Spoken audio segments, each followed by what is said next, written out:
Let's go on a hunt. You know, Chris, Ah!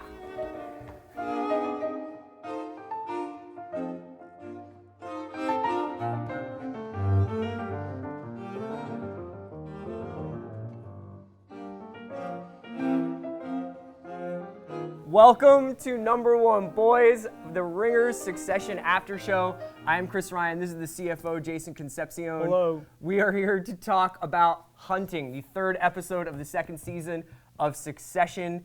And just right off the bat, before we get into buy or sell, I wanted to talk about the, I think the high probability that this is a top 3 Succession episode. I think it's maybe this behind Prague. Yeah. Prague, this, and Austerlitz. Yes, those are the top 3. Here's the thing: is that Succession is just like routinely excellent. Yeah. And you can get through an episode. I think the first 2 episodes of the season have been fantastic. Yeah. And you watch it, and you're like, got it, and you just kind of move through it. Then there's episodes of Succession where all of a sudden you're Thelma and Louise going off the mountain. Every and you line. can't believe what you're seeing. Yeah. And you're not sure what's going to happen next, and you have no idea how to feel about anything. And that is like great television, is when you are completely arrested and you have no idea. You have to like really sort through your reaction to something, and you are being super entertained at the same time. This is a show where that takes you into the world of the obscenely wealthy, and man, does it get obscene with the wealth playground shit in this episode, to the point that you're like, this is absurd, but also I buy it, and also I can't believe I'm seeing this. Yeah, like when the dinner starts in Hunting, Yeah. and Logan starts roasting people at the table, you're like, oh, okay, like Logan's gonna like tee off on everybody, and you're gonna make fun of them, and I get it. And then as it gets more and more absurd, and you're forced to be like, is Logan losing it? Yeah. Like, is Logan like having an episode? And also, like, who at this table knows what's coming? Right. Who at this table has been here before and is kind of like, I'm going to be cool, I'm not going to flip out, because you can see Carl and Frank are just both like, oh my God. Hey, man, what's up? It's just incredible. There's that moment where with Boar on the floor where one of the kind of more nameless, the guy who tries, what's the name of the guy who tries to pee? The guy tries to urinate in the can, in the is ice so bucket. excited to have the spotlight on everyone else. That's the dynamic in that room, and no one wants to be at the focus of Logan's ire in that moment. Yeah, the Waystar Royco red shirts. They like, do, yeah, they get do 'em! not want it on, and so when it's on someone else, they're just like, yeah. It was one of the best episodes of the series so far. So let's get into buy or sell. So the thing is that like I actually have a blunderbuss guy. Oh wow. So next time we're in Eastern Europe, I think those things are still legal. They're absolutely legal. I mean, they're not legal. Incredible stopping power. They take a guy's face right off. You can imagine what they do to a boar. JC, who are you buying first? I am continuing to buy Jerry. You love Jerry. She is, competent and a quiet shark, and I gotta say, smelling some extremely problematic, demented romantic chemistry vibes between her and Roman. Like, I think it's a maternal thing. Sure, but like there's You think it's Roman a Mrs. is Robinson thing. Roman is legitimately like, I would jump your bones right now. Like I think that's just like the intensity with which Roman like interacts with almost everybody. I agree, but it's weird. The fact that he's constantly reaching out for her. Yeah. And also we need to at some point talk about like what's going on with Roman. There's that Yeah. like there's that moment with Kath where he's like, is there anybody you haven't fucked? And she's like, yeah, you. And then recall his girlfriend from last season. They had some weird sexual... Right. His trainer seemed to have sparks with his trainer. Something going on with Roman. Yeah, absolutely. For my buy first, I'm going to go with his brother Kendall. Nice. Yeah, great. So Kendall's character arc in this episode represents, I think, what it's almost a new way of watching this show. Because when you're watching Kendall, you're watching someone who is aware of how he is being perceived by everybody else in that room, and has decided to use his weakness as power. Right. So the fact that he is essentially as low as he can possibly be, but cannot be excommunicated by his father, means that he is now free to be the version of himself that he is. Yeah. He is not hung up on like whether or not he's going to get something that Shiv gets or that Roman gets. He is just like, I am the Hatchet Man. Yeah. And I am like singularly obsessed with defending him, at least for now. I thought what Roman said, where he's like, why don't you like this? And why won't you say it? And Kendall just doesn't answer him, was fascinating. But Kendall sitting there as Logan has his hands on his shoulders was like pure, absolute Vader shit. He is becoming more and more Vader every episode. He really is just like the henchman at this point. And you don't know where Kendall's going to go from here. You don't know if he has like a backup plan. Every time somebody thinks that they've like kind of owned him in public, where they're like, "Oh, you're such a hypocrite," or "You like your dad's like you betray dad all the time." He's just like he's got nothing left. Yeah. There's that moment where he's like, where Logan is like, "Okay, who betrayed me? Who betrayed the PGM deal?" And he's like, "Was it you, Kendall?" And Kendall's like, Kendall's like, you and I have a blood oath. Yeah, you understand what you have over me. How could you say that? You know, like, okay, let's see, who am I buying next? I'm buying Logan Roy's forthcoming unauthorized biography. Yeah. That is going to be a hit, folks. Michelle Pencil, is that her name? Michelle Pencil, yeah. I cannot wait. Yeah. Sign me up for the pre-order on Amazon, on Kindle and hard copy. I want to know what's up. I think there's like an element of this book that feels like inside the Trump Oval Office about it, because it's like trying to get people on deep background, basically saying to someone, you can either talk to me or you can let other people tell the story and you'll just be a supporting character and you won't get to correct the record. So that is like actively happening in our world right now, where these accounts are being written. And, you know, having somebody as sort of guileless as Greg get caught up in it and be like, do not discuss how I am getting up from this table. I bet you Scaramucci did the same thing. I'm sure he did. Mooch is not off the record, dog. Mooch is like, come to the Mooch report. Come to the conference of ideas. Yeah, the unauthorized biography is definitely going to come up multiple times this season, I bet. For me, I'm buying the news. Yeah. You know, a distressed asset in this 2019 it's world. It's very tough. But interestingly enough, like it came up a few times. Obviously, last episode, Tom talks to Peach about how, you know, this is the epicenter. This is Logan's G-spot, so to speak. Finger it all night, baby. It's still a thing that people are deeply interested in as a extension of their worldview in terms of like the people who control the media, not like necessarily the most important thing in people's lives every day the way it was like the newspaper or watching cable news every night. Like our consumption habits have changed, but it is still such a huge part of what sets the conversation, what sets fiscal perception of companies. So it's like a hugely big deal. And then I really loved Shiv's line, her passionate defense of lamestream media to Tom when they're talking about buying Pierce. And she goes, if we own all the news, I do actually wonder where I'm going to get my fucking news. You know, who did what, who wore a hat. Yeah, so I think that is like the most practical, bare bones reason to have a functioning media in this country. Who wore a hat? I don't know. I am selling Shiv's husband, Tom Wamsgams. Tough episode for Tom. He got bore on the floor.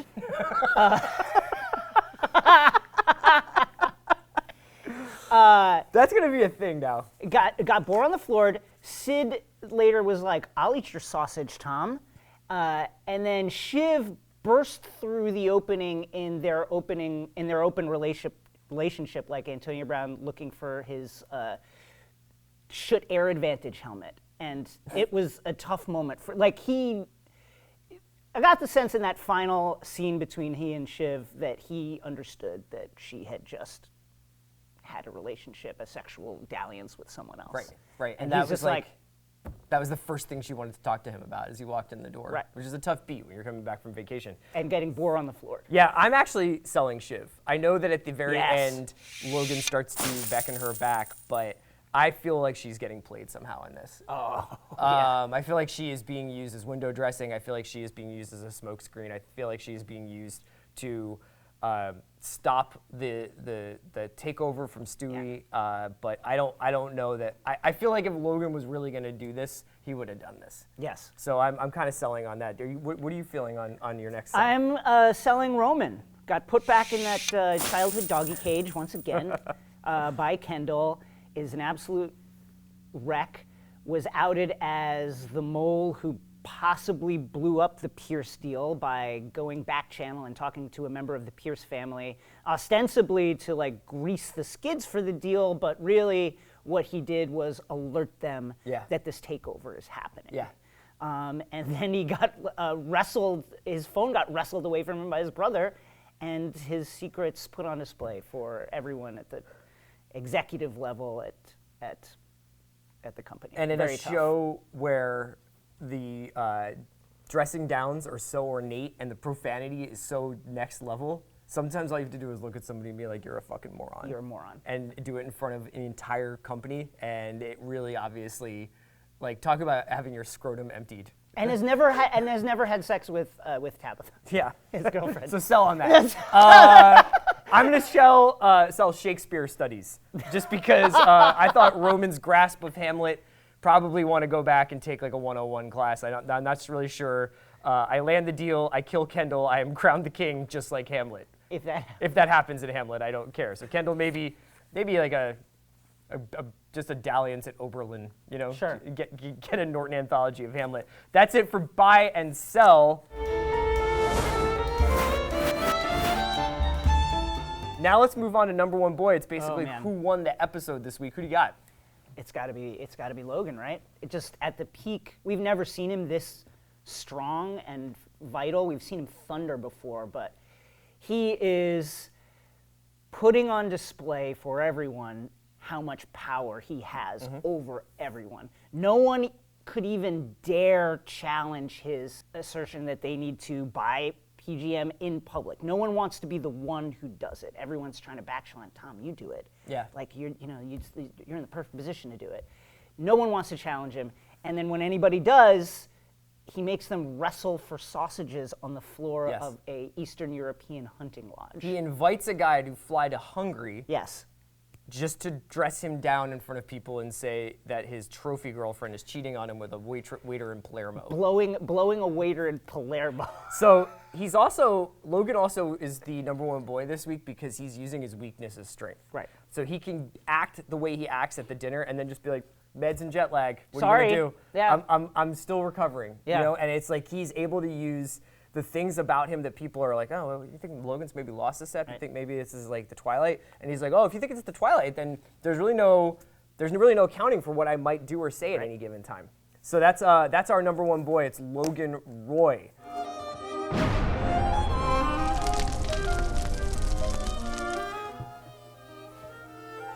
Is that kosher? I think so. Let's go biggest burn of the week. Oh, Obviously, they were flying hot and heavy this week on Hunting, the third episode of Succession. Jason, what do you have for your biggest burn of the week? So Logan, talking with his banker about the Pierce deal, finds out that the Pierce deal Pierce family has been tipped off to the deal, and he says, "This was supposed to be choreographed. That's about as choreographed as a dog getting fucked on roller skates." That was such a throwaway. And it's such a bar. It's so good. I also enjoyed when Logan said to Frank, you went for 3 jobs and didn't get any of them. Your vineyard was a write-off, and now your trophy girlfriend is sucking some waiter's dick in Palermo, so now you come crawling back like a fucking worm. There's like 8 levels of insult in that. It's one sentence. And there's like so many different like barbs in it. So that's our biggest burn of the week. But our line of the week, which it doesn't have to be an insult. It can just be dialogue. My line of the week was definitely Greg and Tom walking through the hunting ground, the meadow, and Tom saying, "This is nice, Europe." Nice bit of war-torn, spooky, anti-Semitic, vampire-y, authoritarian Europe. That happens sometimes when you're in Europe, you're like, wait a second, Yeah, this is pretty creepy here, man. Like, is that the statue to the partisan fascists? Like, what is that? My line, Connor, I'm gonna pick, his response to Shiv when she's talking to him about his nascent presidential campaign, and he had asserted that he's not going to pay taxes anymore, and she's like, you know what they do to rich people in jail? And he says, yes, they let them out early to mitigate the risk of litigation.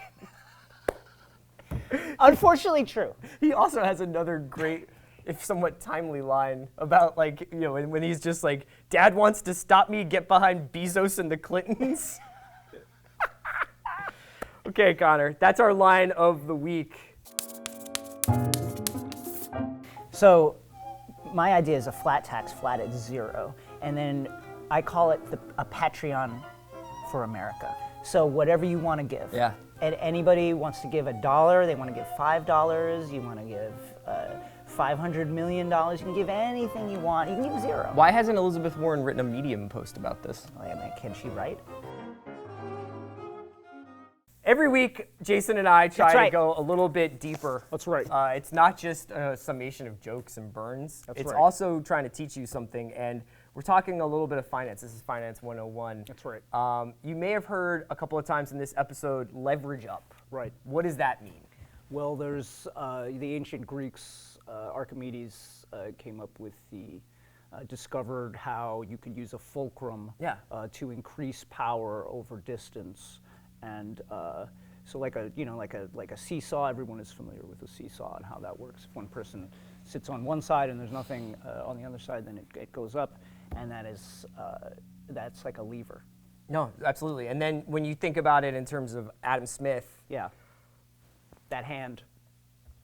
And then when you think of it, it's like Adam Smith's on one end of the seesaw and then an elephant's on the other side of the seesaw, right? And in your mind, you think, well, the elephant's still heavier. But if you put Adam Smith and then put him, and then you maybe like an Adam Smith book on the other side.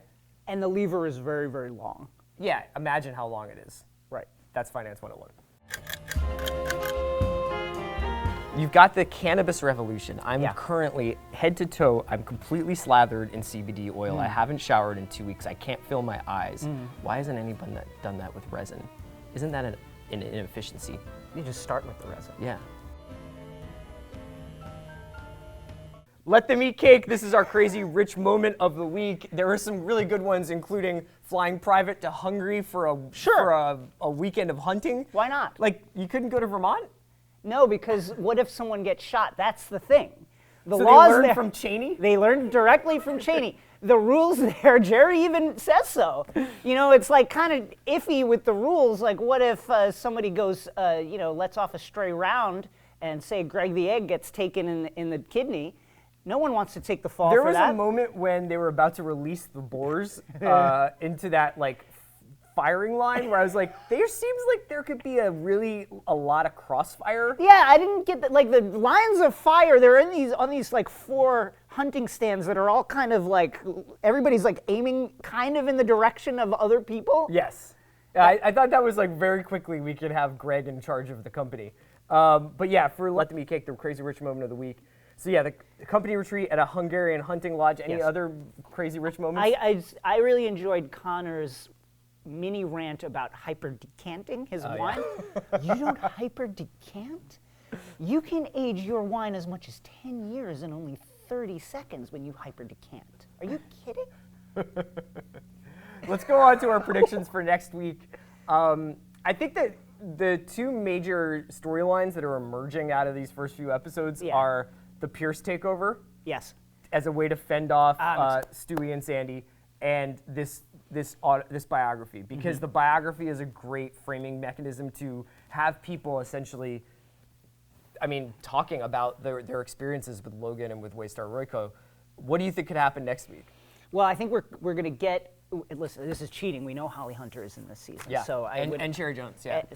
We would assume that means we're going to see members of the Pierce family or representatives of the Pierce family at some time in the season. So I think that's going to happen. But I'm going to go back to Love is in the Air or something like it. The perverted version of what that is. I can't believe we're circling back to this. Jerry and Roman. Something's going to happen. This is the kind of thing where something's going to happen, right? You're probably wrong, and if you're right, you're going to be insufferable. Because you're like, I called it, and everybody thought I was a sicko, and I called it. Something's going to happen. The way, when he says, I'm going to drop your bones, and she says, I hear that all the time, but usually only for 90-year-old men, and then she's about to button, the bottom button on his shirt. She's like, you have to do this. But doesn't, and then kind of looks him up and down. Something is brewing between those 2. I'm really curious to meet the Pierce family. I'm curious about whether excited about it. Are they supposed to be like the Salzburgers? I think so, right? The new houses, or what do they are they also a media corporation that owns TV stations, or is it simply just a couple of things? I think that the idea that he's doing this as revenge against Ewan is Right. really interesting. I love those little tidbits of like, well, why does Logan want Pierce? He wants it for two reasons. One, because his brother watches the channel. And they made fun of him once. And they made fun of him once because of his like Greek history exhibit. Yeah, exactly. Yeah. So the Pierces are coming. It'll be really interesting to see what happens. Excited about it. Thank you for watching Number One Boys, our Succession after show. For Jason, I'm Chris. Catch us next time right after Succession airs on Sunday.